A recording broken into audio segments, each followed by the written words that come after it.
Thank you, everyone. Before I start diving into it, I just want to give a little bit of background. So Ramus is, as Kristen said, a software development company. All we do is the technology. So I'm not a researcher, so I'm coming at this from a slightly different angle to most of you. But we've been in the space of building out and implementing online community solutions for about 13 years now. So we've got a lot of experience of voice of customer, of kind of brand loyalty communities, customer support communities, and employee networks, that kind of thing. So a lot of what we've learned over those last 13 years really applies to research communities as well. So I'm going to try and just give you some examples of how these have been done successfully in the past, how you can apply them into research communities and hopefully get some thoughts going. Before I go any further, can I just get a show of hands? How many people over the last 6 months have used an online community for insights? Cool, about half. And how many are you going to kind of use them again? It's even better. Brilliant. So hopefully you'll get some insights for how we've done it, how my clients are starting to do it as well. Great. I'm going to cover just the basics to what I think online community is really all about. I'm going to look at what makes a great community. I'm going to start to talk about the three elements I see there of people, of design, and technology, and how they come together so that you can get good insights from them. And then I'm going to take a moment just to look ahead, certainly from where we're looking as a software company and where I think you as researchers need to be thinking about how do you use these communities to get good information.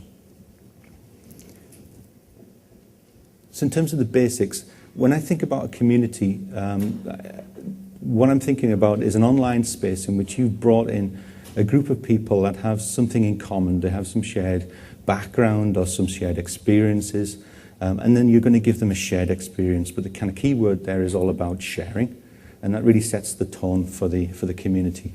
So when you do give them that shared environment, they're going to start to generate a lot of data. Whether or not you start asking questions, they're naturally going to start to talk to each other.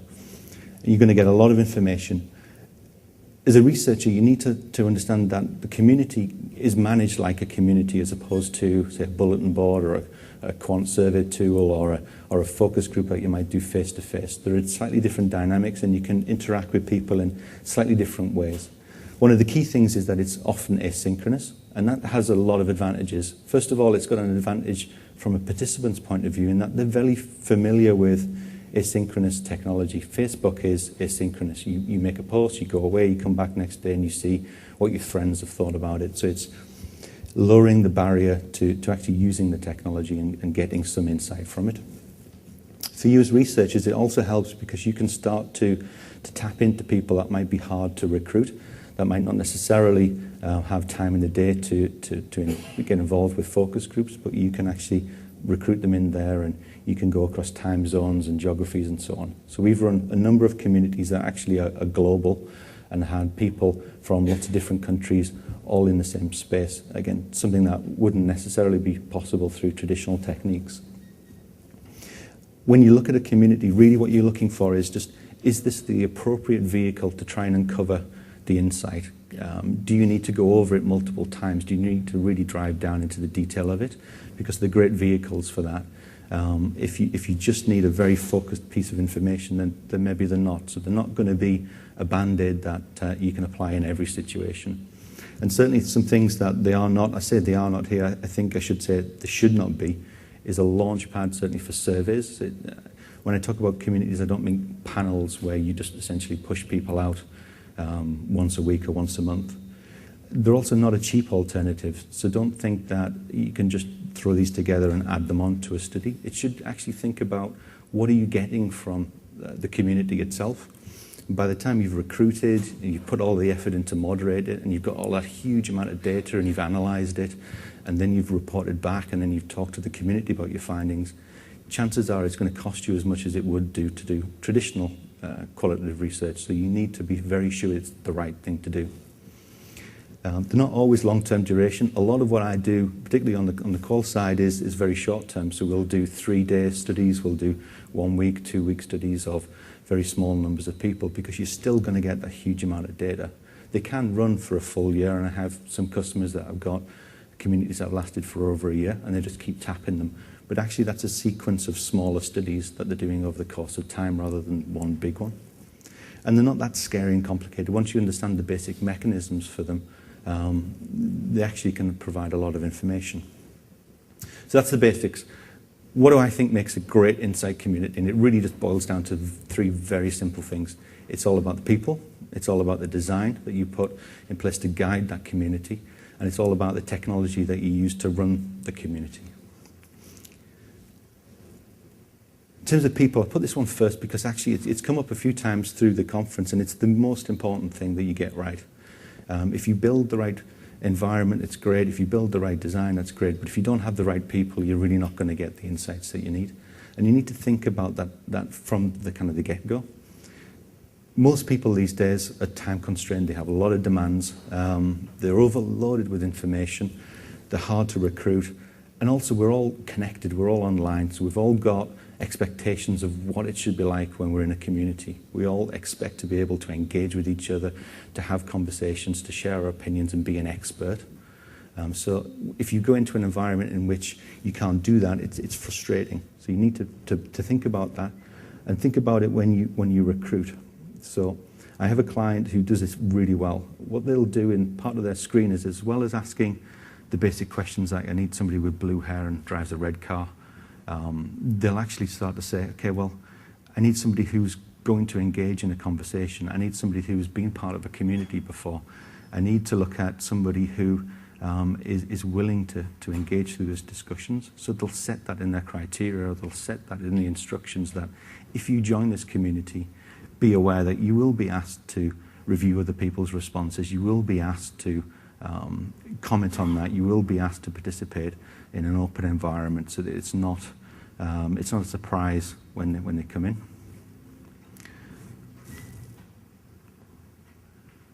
In terms of design, this is another crucial one, and this is really, as researchers, something that you have a lot of control over. Design it as a community. So first of all, the kind of key one there is clarity of instruction. Set some kind of social norm for the community to work by.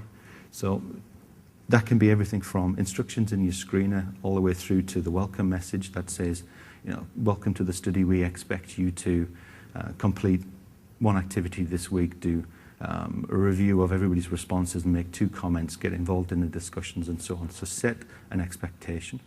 When you start to write your questions or the activities that you want people to do, again, start to make it very clear as to what you want, what is a good response. And then you'll find that the community starts to model itself on that expectation so that you will get a better standard of information out of it because you've set the norm for what they need to do. Make it personal as well. One of the worst things I've seen is creating a barrier between you as a researcher and the people you're trying to connect to. It's something you would never do in a focus group. They see you, so let them see you in the community too. Don't call yourself moderator 1 or admin 1. Give yourself your real name, put a photo up there, let people interact with each other. If you see a good response, call that out, even if you don't want to probe further. Say, hey, Peter, that's a really good response. And if you see that John isn't actually participating very much, call him out as well and say, hey, John, what did you think of Peter's response? And make the connections, because you're essentially the kind of the host of a party in a community. It's all about making those connections, making sure that everybody feels safe to share and comfortable and actually excited about being involved. So engage lots. Also, pace yourself. These communities, whether they're over a short term or a long term, there's going to be a lot of interaction, and actually you want to stimulate that interaction. So don't then overload them with a whole bunch of activities to do, because then they'll be fatigued and they're not going to interact as much as they might otherwise have done. So just try and balance it out. If you have an expectation for 15 minutes, half an hour every day for the course of a week, think about how much they can do in that time. The last two are kind of really important too. The mixed devices, or just mix things up. Most of these technologies you'll see will give you a lot of different ways to get different types of responses. And that could be everything from videos and photos, open-ended text, kind of marking up graphics, that kind of thing. So keep it mixed up, but also think about where you want people to do it. Get them to use their mobile phones as well as the desktop. get them to do it out in a location somewhere as well as at home, different times of the day. How can you just stimulate it and make people kind of interested through the study? And because it is a community, I find that you shouldn't be satisfied with just, I now have the response to my question, and that's all I need. Thank you, I'm going to go away and analyze it. Actually take the time to analyze it, but actually take the time to go back into the community and say, okay, well, this is what I'm hearing from what you've told me. Is this right? What do you think about this as a community, as a group? And get them to validate it and expand upon what they've told you. And you'll get even more insight, and you'll create that conversation that lasts for that bit longer. So really close the loop and the circle. And then last, technology, which is something that's obviously close to my heart. And when we design technology for community, for research, or for any other purpose, one of the things we really want to try and do is create intuitive environments. Because if your participants thinking more about how they're going to answer your question and less about how to put the data into the system, then chances are you're going to get more information that's useful to you guys. There's nothing worse than me getting a phone call from a researcher that says, my participants can't upload a video, they can't upload this photo. That's kind of really our problem as a technology provider, not your problem as a researcher. So try to look for technology that makes that process as simple as possible, as intuitive as possible, mirrors things that they'll see in the social web on Facebook and LinkedIn and Twitter and so on.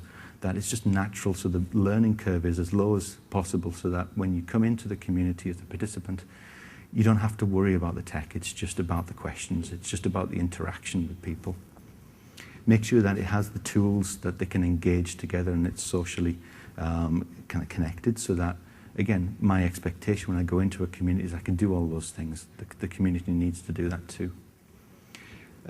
Research ready, what I mean by that, and I'll show you a quick slide in a second, is you can do a lot of good research on platforms that are not necessarily built for research. And there was a guy in the first day talked about how they did that through a chat tool. And that's great, but at some point in the process, you're going to run into a challenge, whether that's getting people into that platform or getting the data out of the platform or analyzing it in some way. If you can find platforms that are research ready, you're going to make your life a lot easier. I've got a client, I'm not sure if he's in here today, but he's running a community with my technology, who's actually moderating it with his iPad while he was listening to one of the presentations this morning. That kind of research ready allows him to run multiple communities at the same time. He doesn't necessarily have to be chained to his desk, so you can be anywhere and do these things on the fly. That then allows you to have more time to interact with the people, which is really where your role as a community manager, community moderator needs to be. It's about the interactions with the people, less so on the how do I just produce this report on the back end. Mobile kind of goes without saying. Make sure that it is mobile ready. And make sure that it's flexible and insightful. So these communities tend to have a life of their own. You'll start off thinking, oh, this is just going to be a one-week study and I'm going to get this information that I want. And you'll get to the end of the week and you'll have had so much information, so many insights, that you might want to extend it out for another week, or you might want to bring in a fresh batch of people. So make sure that it's not too difficult to do that you built in flexibility to whatever it is you choose to run. I'll move over these quite quickly because I don't want to do a shameless pitch, but these are some of the kind of screenshots from our technology to show you that things like social and engaging can be as simple as a news feed that people can just type into. It's familiar from Facebook. You can attach photos to it. It's not scary as an individual to see that. I can interact and give you some insights. As a researcher, being able to mark things up, code it, and then produce a report in a couple of clicks so that you're not spending a lot of time there. Again, you can go back then to the actual participants and say, this is the theme and the thread of what we're finding. Can you validate that for me? And make sure that it's intuitive, and the key thing there is guided. Let people know what it is you expect to do them next. We see the highest drop-off rates and kind of participation drops when people just get confused. It's not that you're asking difficult questions or they don't want to answer, it's just they don't know either how to do it or they didn't even know that you had asked it because it's hidden somewhere in a discussion board. So make sure that it is really as kind of clear as possible to them what they need to do. So I have 20 seconds to talk about the future. There's a lot there. Essentially, what we're thinking about as a software company is what you should be thinking about as researchers. And it's things like, how do you do online qual in communities more frequently, less formal? How do you start to bring participants in as researchers and let them start to lead some of the research so that you go in maybe directions that are a little different but can open up new doors? How do you move from being moderators to managers, and what does that mean for you in the roles that you do? How do you look at community creation? We heard a lot this morning about kind of co-creation and ideation tools. Those are all great in communities and function very well. How can you recruit better so that the kinds of people you get into the community are the right kinds of people that will make that community successful? So the small proportion of people that actually want to participate with others, want to engage, want to chat, are the ones that are most likely to get involved in discussion boards. How do you find those people better and recruit them into the community? So all of those things that we're thinking about as technologists are things that you should think about too as researchers. So thank you very much. Thank you, Stephen. Okay, for the audience, any questions for Stephen about online communities or what you just heard there? Can we have a hand mic, please? Thank you.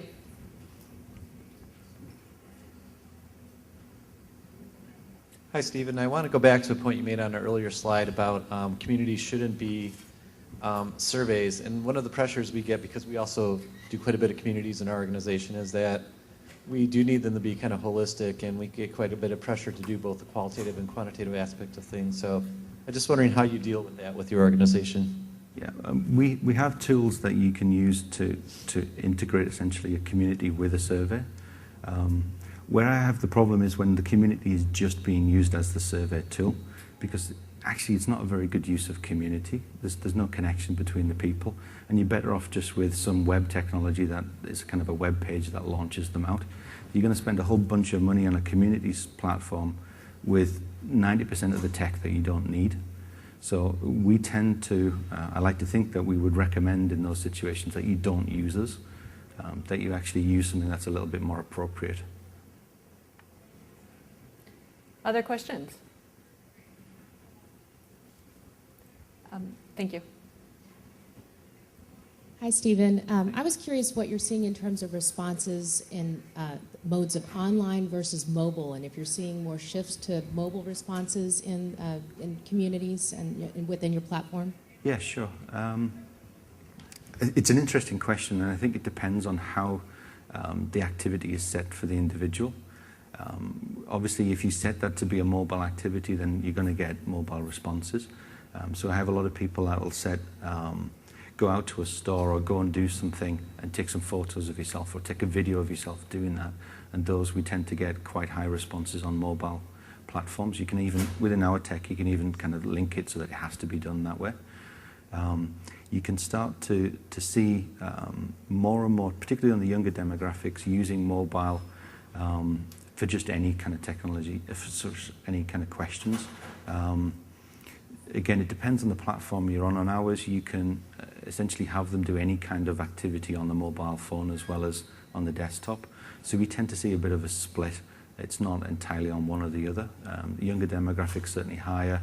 The older demographics, not so much unless you specifically task them that that's what they have to do. I haven't seen any data that would suggest there's a split between male or female. I haven't seen any data that would suggest that it's particularly a geography-based thing. I know that mobile phones are probably more prevalent in Europe, but from the studies I haven't analysed any data that would suggest otherwise. I think the key thing though is just to make sure that whatever platform you choose, whatever device your participants on, they can use that to give you the insight. That's the key thing. It doesn't really matter whether it is done on mobile or desktop, as long as what they're doing is giving you good data.